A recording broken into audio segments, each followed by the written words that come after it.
जय भीम. मी आता या कार्यक्रमाला यायला निघालो. माझे साडू माझ्या बरोबर आहेत. ते म्हणले एवढं कोट बीट घालून अवॉर्ड फंक्शनला चालल्यासारखा का चाललाय. म्हटलं माझ्या इंडस्ट्रीतले सगळे अवॉर्ड झक मारतील. ऑस्करचं झक मारण्याचं अवॉर्ड फंक्शन इथे आहे. मी नटून थटून जाणार म्हटलं. माझ्या आयुष्यातली एक इच्छा होती अशी. आमच्या क्षेत्रात जे नट मोठे होतात, पैसा कमवतात खूप, आणि मग प्रत्येकाची इच्छा असते की माझं गोव्यात एक फार्म हाऊस असावं, माझं महाबळेश्वरला एक फार्म हाऊस असावं, अमुक तमुक अशी किंवा मन्नत सारखा समुद्रकिनारी बंगला असावा. आता माझ्या ह्या इतर उद्योगामुळे मला आता ते इतका पैसा मिळेल का नाही माहिती नाही माझ्या क्षेत्रातून, पण कधी मिळालाच तर माझी एक इच्छा खूप मनापासून आहे, माझं कोल्हापुरात घर असावं.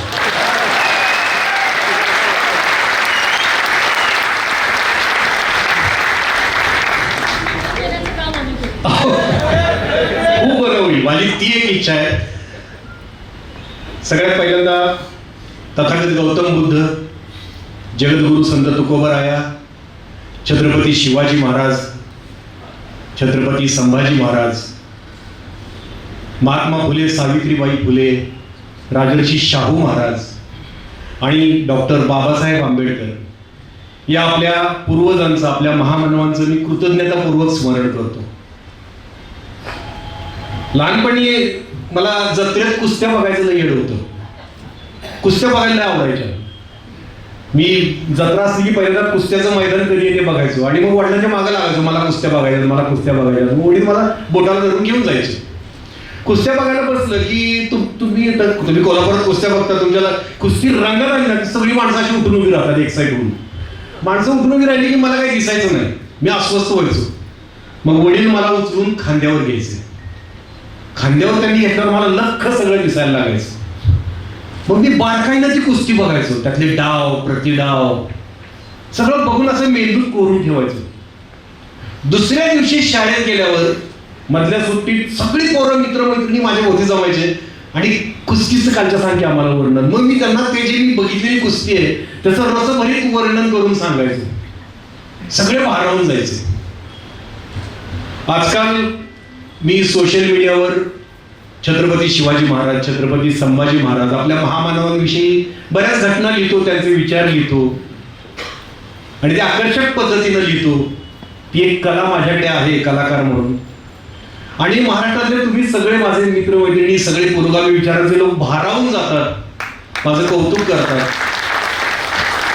भक्त पिलावळीत हलचल निर्माण होती, तिकडं हादरा होतो, सगळा पळापळ सुरू होती. सगळे झुंडीनं मला ट्रोल करायला येतात, मला भरपूर शिव्या बिव्या देत असतात. पण एकाही माईच्या लालमध्ये हिंमत नसते की त्याच्यावर आक्षेप घ्यायचा. मी जे लिहिलंय त्याच्यावर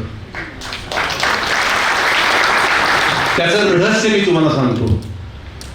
जसं मी वडिलांच्या खांद्यावर बघून कुस्त्या बघायचो, तसं आपल्या विचारधारातले जे मोजके अभ्यासू, जाणकार, सत्यशोधक इतिहासकार आहेत, इतिहास संशोधक आहेत, त्यांच्या खांद्यावर बसून मी तो इतिहास पाहिलेला असतो. अशा इतिहास संशोधकांपैकी एक इंद्रजित सावंत सर. छावा सिनेमाचा लोकप्रियतेचा फायदा घेऊन समाजात मुस्लिम द्वेष पसरवण्याचा, समाजात दुही माजवण्याचा डाव जर उधळला गेला असेल तर फक्त इंद्रजित सावंत सरांच्या. त्याच्याकडे बहुतेक हातबल होऊन प्रशांत कोरटकर नावाचा नीच विचारधारेच्या गटारातला किडा सरांवर चिखलफेक करायला आला. तो प्रयत्न अयशस्वी झाला. पण मला काय वाटतं माहिती का सर, झालं ते बरं झालं. आपल्या महामानवांविषयी या विचारधारेच्या लोकांच्या मनात किती घाण भरली ही या निमित्तानं समोर आली. सर, आपल्याकडे जे भडकलेले बहुजन आहेत त्यांना जी गोष्ट सांगायला आपल्याला 5-10 वर्ष जरी गेली असती ती एका फोनमुळे आली प्रकाशात. ज्या महामानवांचं नाव घेऊन तुम्हाला जय जयकार करायला लावत होते, तुम्हाला हिंदुत्व शिकत होते, त्याच महामानवांविषयी काय बोलतायत बघा. आज त्या कोरटकराची पळता भुई थोडी झाली. कुठं पळू कुठं लपू अशी त्याची अवस्था झाली. होणारच. अहो, छत्रपती संभाजी महाराजांना बाई बाटलीबाद ठरवणाऱ्या सावरकर, गोळवलकर, आणखीन एक पुण्याचा स्वतःला शिवशाहीर म्हणून घेणारा एक बाजारगुंगा इतिहासकार, यांच्या कलुषित विचारांवर पोचलेली ही पिलावळ आहे. कशाचा आधार नाही, कुठला पुरावा नाही, फक्त एक माज रक्तात असलेला पिढ्या पिढ्या की आम्ही सर्वज्ञ. या माझापोटी उचलली जी लावली टाळ्याला. आम्ही जे बोलतो, तुम्हाला सांगितलं की सावंत सरांसारख्या इतिहासकारांच्या खांद्यावर बसून इतिहास बघतो आणि मग बोलतो. पण एक लक्षात ठेवा, जर तुम्ही असत्य कथन करणाऱ्या गाढवांच्या पाठीवर बसून इतिहासाचा विपर्यास बघितला तर कोरटकर, सोलापूरकर सारखी दयनीय अवस्था होणार. ती गाढव लाथा घालणारच तुम्हाला. जगद्गुरु संत तुकोबराय म्हणून गेलेत, एक ब्रह्मचारी गाढवा झोंबता. आता अभंग सांगायच्या आधी तुम्हाला सांगतो, ब्रह्मचारी म्हणजे प्रशांत कोरटकर आणि गाढव म्हणजे त्यांचे ते असत्य कथन करणारे इतिहासकार. एक ब्रह्मचारी गाढवा झोंबता हाणून या लाथा पळाले ते.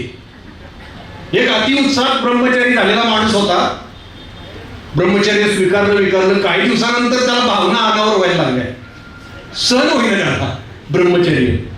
मग कुणाला कळू नये म्हणून ते गाढवाला झोंबायला गेलं. त्या गाढवानं नको तिथं नको इतक्या लाथा घातल्याने पडून गेली.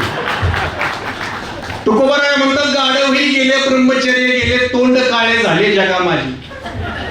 हे ना ऐसे झाले, हे ना तैसे झाले, तुका म्हणजे गेले वायाची ते. अशी अवस्था कोरटकराची झाली. पण सर, तुमचा जो फोन आहे ना, तो ऐकल्यानंतर मला एक कळलं की स्वैर जिभेविरोधात विवेकी मेंदू कसा बोलू शकतो.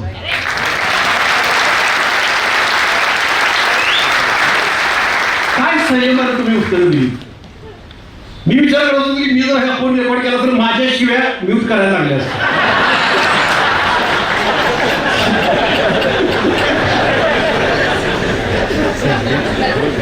पण खरंच एक अभ्यासू संयमी इतिहासकार कसा बोलू शकतो.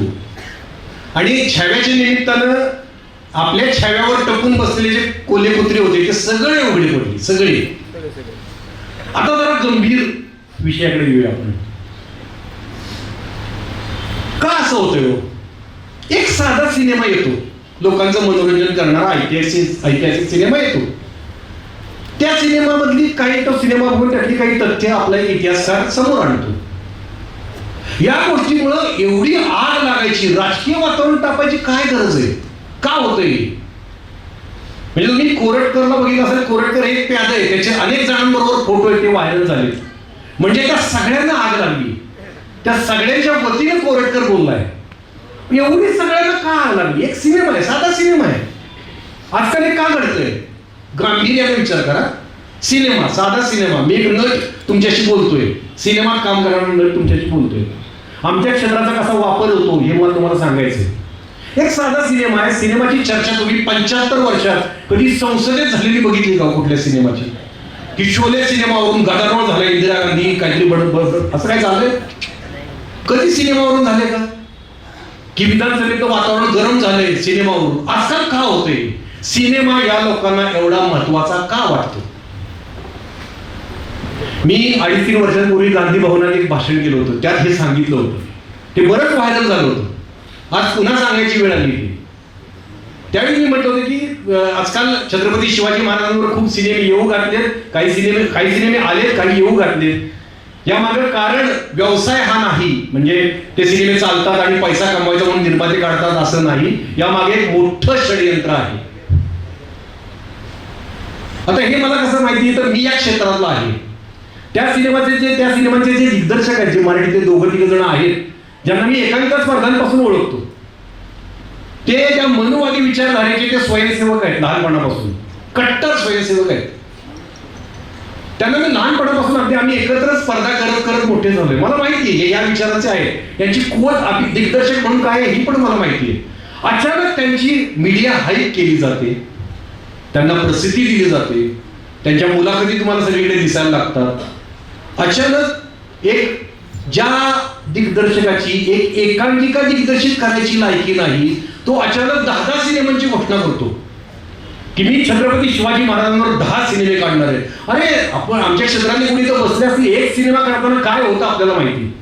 अचानक 10 सिनेमाची घोषणा तो करतो. कसा करू शकतो? एवढं फंडिंग येतं कुठून आणि कशासाठी?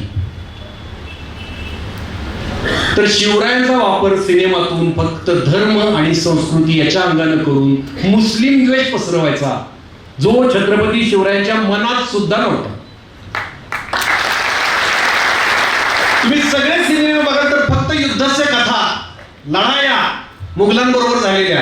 अरे तेवढंच आयुष्य होतं का त्यांचं? त्या पलीकडे समुद्रासारखे अथांग छत्रपती शिवाजी महाराज आहेत, ते अजूनपर्यंत सिनेमात आलेलेच नाहीत, नाटकात आलेलेच नाहीत.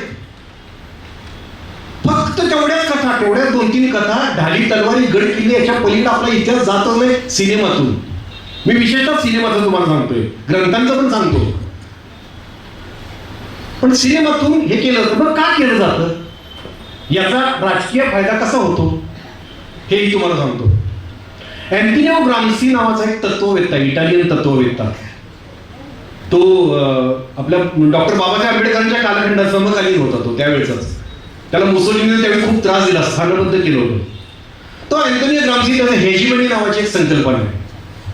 हेजिमनीमध्ये तो असं म्हणतो की हे जे वर्चस्ववादी काय फॅसिस्ट लोक आहेत, हे सत्ता मिळवण्यासाठी किंवा मिळवलेली सत्ता टिकवण्यासाठी चित्रपट, नाटक, साहित्य यांच्या माध्यमातून आपल्या हव्या असलेल्या जाणीवा जनतेमध्ये नकळत पेरून कुठल्याही बळाशिवाय सत्ता अबाधित ठेवतात. कुठल्याही बळाशिवाय काही करायला लागत नाही. सिनेमातून तर त्या जाणीवा पेरल्या ना, त्यांच्या म्हणजे त्यांच्या यशाचा पासवर्ड हाच आहे, सांस्कृतिक वर्चस्व. एकदा तुम्ही ते मिळवलं ना की काही कारण आपल्या अशी 1000 भाषणं येऊ देत, त्यांचा एक सिनेमा काम करून जातो, मुस्लिम देश पेरून जातो आणि मग इलेक्शनला बघा ना, फक्त मुस्लिम एवढाच विषय होता. या सिनेमांनी काय काम केलं होतं ते बघा तुम्ही. या सिनेमांचा वापर अशा पद्धतीने केला जातो. आणि मग आपल्याला त्या सिनेमातून सुद्धा छत्रपती शिवाजी महाराज त्या युद्धाच्या कथांमधून सुद्धा खऱ्यानेच सांगितलं जातं, खऱ्या खोट्यांचं मिश्रण करून सांगितलं जातं. आता हे पण मी काही भाषणांमध्ये सांगितलं, पण ह्याची मी पुनरुक्ती पुन्हा करतोय आता, की हे वर्चस्ववादी इतिहासकार आहे जे आपल्याला छत्रपती शिवरायांचा किंवा छत्रपती संभाजी महाराजांचा इतिहास सांगताना आपल्याशी चॅलेंजचा डाव खेळतात. हे कायम लक्षात ठेवा. मी बऱ्याच भाषणांमध्ये सांगतो, याची पुनरुक्ती करतो, कारण हे प्रत्येकाच्या लक्षात राहिलं पाहिजे. प्रत्येक वेळी सिनेमा बघताना किंवा इतिहास वाचताना, व्हॉट्सअप फॉरवर्ड वाचताना हे आपल्याशी चॅलेंजचा डाव खेळतात. चॅलेंज तुम्ही जर पत्ते खेळत असाल तर तुम्हाला चॅलेंजचा डाव माहिती असेल. चॅलेंज कसं खेळतात? आपल्या हातातल्या पत्त्यांमध्ये खऱ्या खोट्यांचं मिश्रण करून समोरच्याला खपवायचे आणि त्याला उल्लू बनवायचं. वर्चस्ववादी इतिहासकार जेव्हा छत्रपती शिवरायांचा इतिहास लिहितात तेव्हा कायम असं वाटत राहतं की आपण चॅलेंजचा डाव खेळतोय. म्हणजे चॅलेंज मध्ये कसं 2 खरे 4 खोटे पत्ते करायचे, 6 पत्ते समोरच्याला खपवायचे, किंवा 2 खरे 1 खोटा खपवायचा, 3 खरे 5 खोटे असे खपवायचे. तसंच छत्रपती शिवाजी महाराजांच्या विषयी 2 खऱ्या गोष्टी सांगायच्या, ज्या इंद्रजित सावंत सुद्धा खोडू शकणार नाहीत. आणि हळूच एकदा आपला विश्वास बसला की 4 खोट्या गोष्टी आपल्या मेंदूत मुरवायच्या. असा चॅलेंजचा डाव ते वर्षानुवर्षे खेळत आले. त्यातलं एक छोटं उदाहरण तुम्हाला सांगतो, जे अगदी आपण लहानपणापासून बघतोय. छोटं उदाहरण आहे. आपलं सर्वसमावेशक स्वराज्याचं स्वप्न पूर्ण करणाऱ्या छत्रपती शिवाजी महाराजांना एक अत्यंत संकुचित बिरुद चिटकवण्यात आले पूर्वीपासून. कुठलं? गो ब्राह्मण प्रतिपालक, पहिल्यापासून. तर आता याचा चॅलेंजचा डाव तुम्हाला सांगतो. गो म्हणजे काय? गाय. गायीला आपल्या समाजात अत्यंत आदराची, जिव्हाळ्याची, पूज्यतेची भावना आहे. बहुजन घरांमध्ये गाय अत्यंत उपयुक्त असते, कष्टकरी घरांमध्ये. गायीचं रक्षण करणे यात वाईट काय आहे? चांगलंच आहे ना. छत्रपती शिवाजी महाराज गो प्रतिपालक होते का? तर होते. हा खरा पत्ता. आता यात खोटा पत्ता, गो ब्राह्मण प्रतिपालक. कोण नाही म्हणतं याला? पण छत्रपती शिवाजी महाराज फक्त ब्राह्मणांचं रक्षण करत होते का हो? त्यांच्या प्रजेत असलेल्या मुसलमानांपासून 18 पगड जातीचं त्यांनी रक्षण केलं, सगळ्यांना समान न्याय दिला. पण तरी हे संकुचित बिरुद चिकटवलं गेलं. बाबा पुरंदरेंच्या इतिहासात पूर्वीच्या इतिहासाच्या कुठल्याही तुम्ही पुस्तकात बघितलं तर पाणी गो ब्राह्मण प्रतिपालक, गो ब्राह्मण प्रतिपालक. मग जेव्हा आपल्या विचारवंतांनी अनेक पुराव्यांसहित ते सिद्ध केल्यानंतर 2015 नंतरच्या आवृत्तीतून तो शब्द काढला गेला, डिलीट केला म्हणजे तो खोटा होता. अशा पद्धतीने चॅनेलचा डाव आपल्याशी खेळत आले. म्हणजे आता छावानंतरची जी इंद्रजित सावंत सरांची मुलाखत प्रसिद्ध झाली त्यात पण एक चॅनेलचा डाव आहे तुम्हाला सांगतो मी. सावंत सरांनी सांगितलं की फ्रान्सिस मार्टिनची डायरी आहे, त्या डायरीत त्यांना सांगितलं की 2 ब्राह्मण सरकारकुनांनी संभाजी महाराजांना पकडून दिलं. आणि त्यांनी त्यावेळी हे पण सांगितलं की याच्यापूर्वी ते बऱ्याच अधिकाऱ्यांनी ते भाषांतर केलंय. तर त्यांनी सरदेसाईचं एक भाषांतर सांगितलं. ते म्हणाले की त्यांनी पण फ्रान्सिसच्या डायरीचं भाषांतर केलंय. ते भाषांतरात त्यांनी भाषांतर म्हणजे काय असतं, त्यानं जे लिहिलंय त्याचा अनुवाद रूपात. तर त्यांनी ते केलंय, त्यांनी लिहिलंय की 2 ब्राह्मण सरकारकुनांनी पकडून दिलं कंसात कवी कलशाच्या द्वेषापोटी. हे स्वतःच्या मनाचं घातलं, खोटा पत्ता. सगळे खरे पत्ते त्यात एक खोटा पत्ता घुसळून दिला. आता याचं कारण काय, त्या गद्दारीची तीव्रता कमी करायची. म्हणजे त्यांनी केलं असेल, समजा ब्राह्मण सरकार कोणी पकडून दिलं असेल, पण छत्रपती संभाजी महाराजांच्या बद्दल द्वेष नव्हता बरं का, कवी कलशाबद्दल द्वेष होता. म्हणजे त्या गद्दारीची त्या तीव्रता कमी करायची, म्हणजे आपल्या मनाचा राग कमी करायचा हा हेतू असतो तो. अनेक सिनेमांमधून जो हा डाव खेळला जातो. आता शेर शिवराज नावाचा त्याच दिग्दर्शकाचा एक सिनेमा आहे, मराठीत आलाय. त्यातला एक सीन आहे कृष्णा कुलकर्ण्याला मारलेल्याचा. तो सीन आपण सगळे बहुजन आनंदानं व्हायरल करत असतो, सगळे व्हायरल करत असतो. त्यात एक खोटा पत्ता पण आपण व्हायरल करत असतो. तो खोटा पत्ता तुम्हाला सांगतो, 2-3 खोटे पत्ते तुम्हाला गमतीशीर सांगतो तो प्रसंग. की एक तर मी सावंत सरांशी सुद्धा या सीनवर खूप वेळा बोललोय, खूप उशीर बोललोय मी त्यांच्याशी. आता कसं आहे की मला त्यावेळी कसं वाटतं की त्यावेळीची इतकी धांदल असेल असं मला वाटतं. माझा तर्क सांगतो, म्हणजे मी त्या माझ्या तर्कावर मी नाही विश्वास ठेवतो, जे तथ्य त्याच्यावर आपण विश्वास ठेवला पाहिजे. पण मला काय वाटतं की अफजल खानाचा कोथळा बाहेर काढला, त्याला खलास केला, सय्यद बंडाचा हात उडवला. इतकी विचार करा, त्या परिस्थितीचा विचार करा. त्याचे हजारो सैन्य आपलं मुठभर मावळे झोडझोपात लपून बसलेत, ते हल्ला करायला उठले. त्या काही मला वाटतं की कृष्णा कुलकर्णी समोर आला असेल, तलवार घेऊन त्यानं वार केला असेल, तो वार कपाळावर पुसरचा लागून गेला असेल, एका क्षणात एका शॉट मध्ये मुंडकं उडवलं असेल महाराजांनी, असं मला वाटतं. पण ठीक आहे ना, आपण जे इतिहासात लिहिले ते मान्य करूया. मला सावंत सर तेव्हा फार सह्याने वाटतात. ते मला म्हणले अहो असेल ते झाले असतील डायलॉग तुमचा. तर आता त्यातले डायलॉग तुम्हाला सांगतो. पहिल्यांदा महाराज ताड ताड ताड ताड येतात, मागून कृष्णा कुलकर्णी खाली पडलेली तलवार उचलतो, धावत धावत येतो, म्हणतो राजे दगा केला. हा कुठल्याही इतिहासात वाक्य नाही, पण त्यांनी केले. ठीक आहे, डायलॉग पाहिजे असावी सिनेमात. महाराज काय म्हणतात त्याच्यावर, दगा आम्ही केला, पहिला वार खानानं काढला. म्हणजे शाळेतला मास्तर तुम्हाला विचारतो ना, का मारलंच त्याला, नाही ना मास्तर पहिल्यांदा त्यानं मला मारलं. एवढे अॅन्सरेबल असतील का हो छत्रपती शिवाजी? अफजल खान मोकर झाला त्याच्या हाताखालचा, त्याला अॅन्सरेबल नाही, मी नाही बघतात असं का करतील. बरं ठीक. त्यानंतर पुन्हा महाराज म्हणतात जा सोडला, तुला महाराज वाढतात, परत तो तलवारीत वार करतो. महाराज तो वार चुकवतात. महाराज म्हणतात की कृष्णाजी आम्हाला मजबूर करू नका तुम्हाला मारायला. मला असं सारखं असं शिवशिवत होतं, महाराज एवढा का विचार करतील. ज्यांनी पत्रात लिहिलंय ब्राह्मण म्हणून कोण मुलाईचा करतो, गनिमाचा गनिम तो तसाच नतीजा पावेल, या त्यांनी स्वतः लिहिलंय. पण म्हणजे ठीक आहे, सावंत जर मला म्हणजे असू दे, झालं असं नाही संयमी माणूस. मी सावंत सरला फोन हवा असं कसं ते. परत महाराज म्हणतात की आम्ही ब्राह्मणावर वार केला तर शिवशंकर आम्हावर हसेल.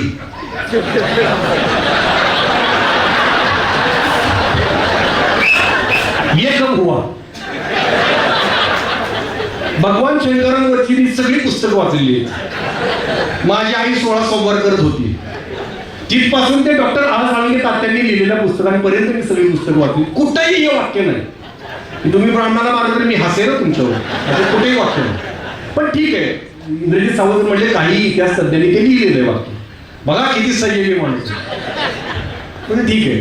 त्यानंतर पुन्हा महाराज म्हणतात की मला शहाजीराजेंनी आण दिली, म्हटलं ते पण ठीक आहे.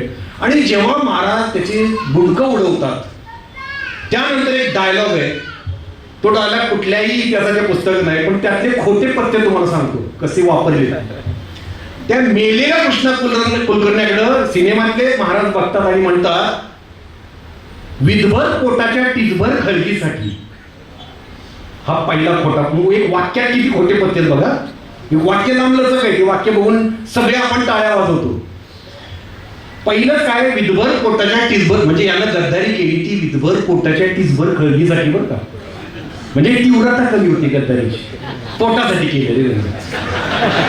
आणि पोटासाठी केलं असतं तर तो मरून पडला तिकडे त्याचा मालक. कशाला तलवार घेऊन धावतील. तो जार्थी, तो वकील होता. बरं, तो योद्धा होता का नाही, तो वकील होता. वकील असूनही त्याचं काम नसून तो तलवार घेऊन अंगावर आला. म्हणजे त्याची पॅशन होती ती. म्हणजे छत्रपती शिवाजी महाराजांवर त्याचा राग होता खरा. साधा आहे ना ते की तो विधभर पोटासाठी तर तो म्हणला की महाराज मी आता मी काय करू, पगार तर येईल माझा किंवा नाही असं त्याला काळजी. विधभर पोटाच्या टिचभर खळगीसाठी. पुढचा आहे का, आपली असामान्य बुद्धिमत्ता. कृष्णा कुलकर्णीची असामान्य बुद्धिमत्ता. असामान्य हा शब्द साधा आहे का, साधा नाही, सामान्य नाही शब्द, म्हणून तर असामान्य. असामान्य बुद्धिमत्ता. मला मी तुमच्याकडे मांडी घालून बसणार आहे. कृष्णा कुलकर्णीचा इतिहास सांगा, त्याची असामान्य बुद्धिमत्ता मला तपासून सांगा. काय मी सगळी शूटिंगची सुट्टी बिट्टी काढून येतो. असं कसं बघा. विधभर पोटाच्या टिचभर खळगीसाठी आपली असामान्य बुद्धिमत्ता पुढे आहे का. परकीयांकडे गहाण टाकणारी ही वृत्ती. आता बघा, कृष्णा कुलकर्ण्याने गद्दारी केली, मग कुणाकडे गेला तो, परकीयांकडे. हा, आणि शिर्केचं नाव घेतलं असेल तर मुसलमानांकडे. इथं मुसलमान हा शब्द वापरलेला नाही. आपली असामान्य बुद्धिमत्ता परकीयांकडे.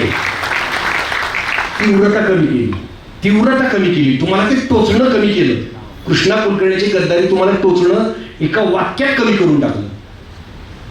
विधभर पोटाच्या टिचभर खळगीसाठी आपली असामान्य बुद्धिमत्ता परकीयांकडे घाण टाकणारी ही वृत्ती कृष्णा बरोबर इथेच संपून जाऊ दे. कुलकर्णी काय म्हणाला तो, ते पण तो पत्ता लपवला. पण अशा पद्धतीनं चॅलेंजचा डाव खेळला जातो. एक वाक्य त्यांच्याकडून येतं ना, एक वाक्य गाळून घ्यायचं, तपासून घ्यायचं, जोखून घ्यायचं.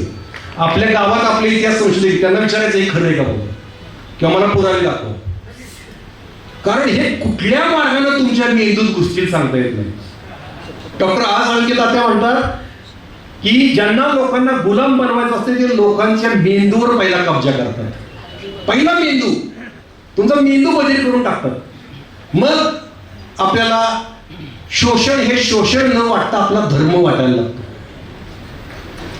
ज्याचा आपण आता सगळे उदाहरण बघतोय आजकाल आपल्यावर. पहिल्यांदा मेंदूवर कब्जा करतात. मेंदू हा खूप महत्वाचा अवयव आहे. पूर्वी काय होतं की आपले बहुजन, आपले पूर्वज, आपले आजे पंजे खापर पंजे आडाणी होते, शिकलेले नव्हते, सोपं होते त्यांना गंडवणं. आजही सोपं का जातंय तर आपल्याकडे आपण शिकलोय, आपल्याकडे डिग्र्या वगैरे, मेंदूचा वापर पुरेपूर करत नाही आपण. आणि मग त्यांनी 3 मार्ग पकडले. एक म्हणजे व्हॉट्सअप फॉरवर्ड, दुसरं म्हणजे न्यूज चॅनेल, तिसरं म्हणजे प्रोपोगंडा सिनेमे.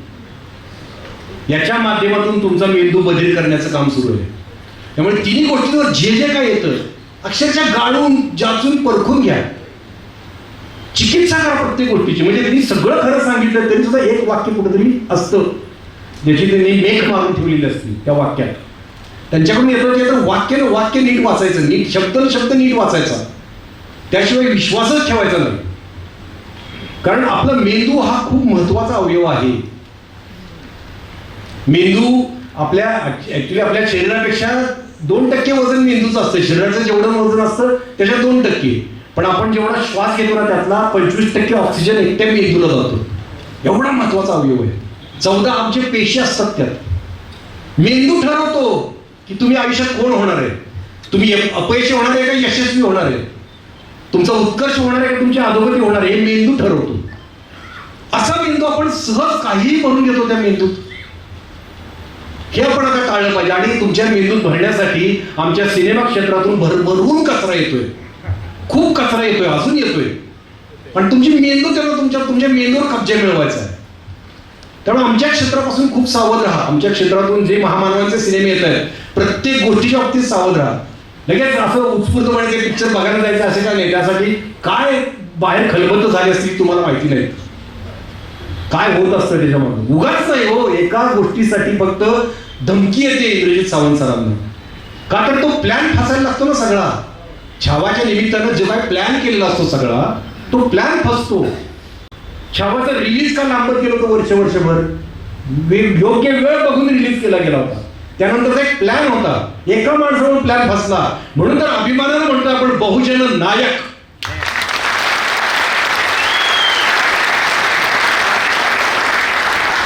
आमच्या क्षेत्रापासून सावध राहा. मी काय भोगलंय ते माझं मला माहिती, माझ्या घरच्यांनी काय भोगलंय सोसलंय ते माझं मला माहिती आहे. सावंत सरांना पण धमक्या येतात. ते म्हणाले तसं मी रेकॉर्डच करत नाही फोन, काय त्याच्या ते धमक्या द्या, कारण मी रेकॉर्ड केल्या तर माझ्याशिवाय पण ऐकाव्यात लोकांना, ते मी बिंदास देऊ शकतो.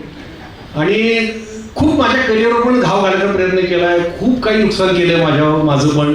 मी पण जर ठरवलं असतं की चला आता आपण मिळेल ते सिनेमे करायचे, आणि तर एवढा मी बरा ऍक्टर आहे की खूप चांगलं काम आता करत राहिलो असतो, आणि या लोकांच्या वळचडीला शेपूट घालून, या लोकांची मान मोडून, या लोकांच्या वळचडीला राहिलो असतो. पण मला माहिती आहे की माझ्या महामानवांच्या विचारांची ती गद्दारी असते. ती गद्दारी करून मला यश नाही मिळवायचं. तिकडे आमचे किती म्हणजे अवॉर्ड फंक्शनमध्ये झगमगीत असे लाईट्स असतात, पण तुम्ही जे अवॉर्ड फंक्शन टीव्हीवर बघता ना, की अवॉर्ड घ्यायला एक नट येतो, त्याला पण मॅनेज करून अवॉर्ड दिलेलं असतं, आणि ज्या टाळ्या ऐकू येतात त्या खोट्या असतात, त्या खऱ्या टाळ्या माझ्यासाठी येतात.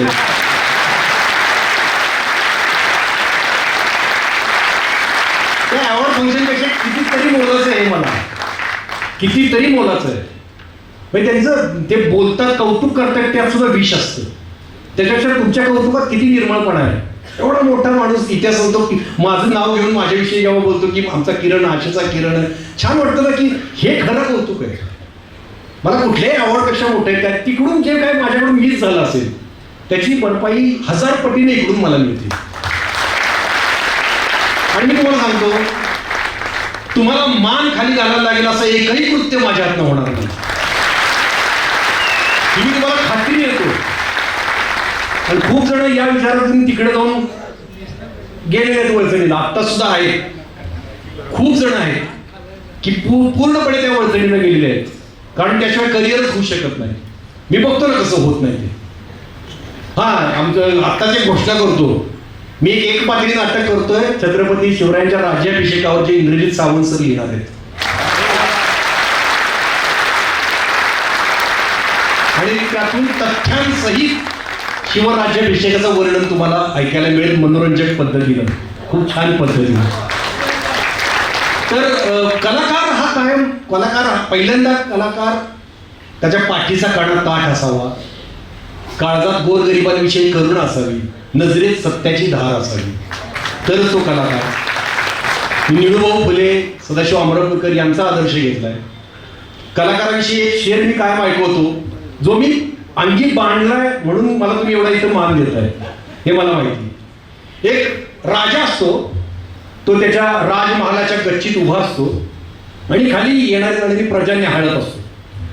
प्रजेचा प्रत्येक जण तर राजाकडे बघितलं की मुजरा करून पुढे जात असतो. राजा असा गर्वाने त्याची छाती 56 इंचाची ते 58 इंचाची होत असते की लोक माझ्याकडे मुजरा करतात बघून, आणि गर्वात राजा उभा असतो प्रजेकडे बघत. आणि कलंदर फाटका कलावंत तिकडून येत असतो. तो असाच असतो, पाठीचा काना ताठ, नजरेत सत्याची धार, पण फाटका आपला असा. म्हणजे काय, तो अशी माणसं जास्त पैसेवाली नसतात. हे माझा कोट बघून याच्यावर जाऊ नका तुम्ही. तर तो येत असतो, पण ऍटिट्यूड त्याचा जबरदस्त असतो. तर तो राजाला बघून काही दुसराच करत नाही. राजा म्हणतो, कोण हा माणूस? हा माझ्यापेक्षा छोटा माणूस, फाटका माणूस, मला बघून मुजरा करत नाही, कोण आहे हा? तो कलावंत वर बघतो, राजाच्या डोळ्यात डोळे घालून बघतो आणि म्हणतो, तो उर्दू शेर है, उतर कर कस्त्र आली से रूबरू तो आओ. कस्त्र म्हणजे राजमहाल, राजवाडा, आली म्हणजे त्याचं टेरेस. उतर कर कस्त्र आली से रूबरू म्हणजे माझ्या समोर. उतर कर कस्त्र आली से मेरे रूबरू तो आओ, बुलंदी से हमारी ऊंचाई का अंदाजा नहीं होगा. अरे राजा, तू असशील देशाचा राजा, पण मी कलावंत आहे, मी तुझ्यापेक्षा उंच आहे आणि मी तुला जात विचारू शकतो. तो अधिकार माझ्या संविधानानं मला दिला. आता तुमचा जास्त वेळ घेत नाही, फक्त आमच्या क्षेत्रावरच आलं होतं म्हणून सांगतो की शेवट मला करताना काय करावं शेवट असं वाटत होतं. अचानक आता डोक्यात आलं की आत्ता जे घडलेली घटना आहे की नामदेव ढसाळवरच्या एका सिनेमाला अडवून ठेवलंय सेन्सॉर बोर्डानं, आणि सेन्सॉर बोर्डाला एक सदस्याने विचारलं की कोण नामदेव ढसाळ, आम्हाला माहित नाही. आज मला असं वाटतंय ना, आज इंद्रजित सावंत सरांच्यामुळे एका क्रांतीची सुरुवात झालेली आहे. आता हे लांबपर्यंत जाणार आहे, हे बात दूर तलक जे आहे आता इथंच नाही थांबणार. सावंत सर आपण सगळे बरोबर आहे, आता सगळ्या लढाईत काही प्रसंग येतील, माझ्यावर पण प्रसंग येतील, मला माहिती तुम्ही पाठीशी उभे राहाल, सगळ्यांवर येतील, पण आपण काम पुढं करत राहायचं की हा क्रांतीचा वणवा पेटला पाहिजे. नामदेव ढसाळ म्हणतात, रक्तात पेटलेल्या आघाडीत सूर्यानो, तुमची आय बहीण आजही विटंबली जाते हाताहातातून. मवाल्यासारखे माजलेले उन्मत्त निरोप आजही मेणबत्ती सारखी जाळतायत माणसं चौका चौकातून. कोरभर भाकरी पसाभर पाणी याचा अट्टहास केलाच तर, कोरभर भाकरी पसाभर पाणी याचा अट्टहास केलाच तर आजही घरादारावरून फिरवला जातोय नांगर. चिंदकातले हात सळसळलेच तर छाटले जात आहेत आजही नगरानगरातून. रक्तात पेटलेल्या आघाडीत सूर्यानो, किती दिवस सोसायची ही घोर नाकेबंदी. मरेपर्यंत राहायचं का असंच युद्ध कैदी. ती पहा रे ती पहा, मातीची अस्मिता आभाळभर गेलीये. माझ्यातल्या यातनेनं आता जिंदाबादची गर्जना केलीये. रक्तात पेटलेल्या आघाडीत सूर्यानो, आता शहराला आग लावत चला. आता शहराला आग लावत चला.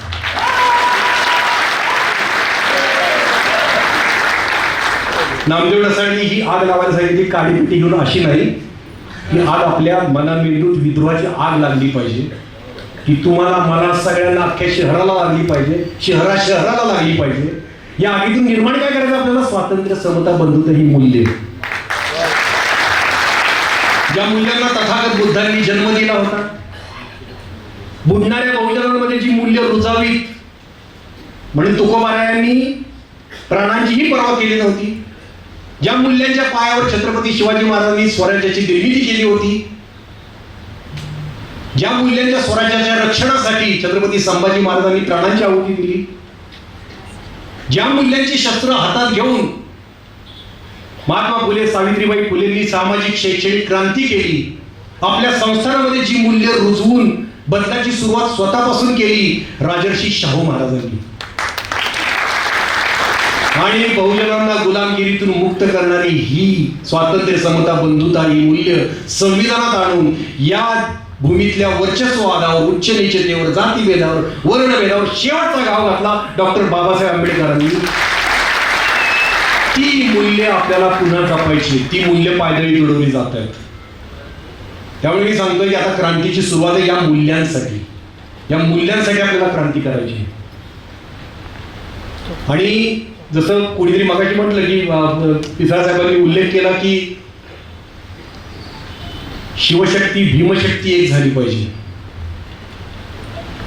शिवशक्ती आणि भीमशक्तीची ताकद आहे ना, ती सत्तेच्या ताकदीपेक्षा खूप मोठी आहे. हे दाखवून देऊया. आणि मला इथे बोलवलं त्याबद्दल मी तुमचे खूप आभार मानतो. जय शिवराय, जय भीम.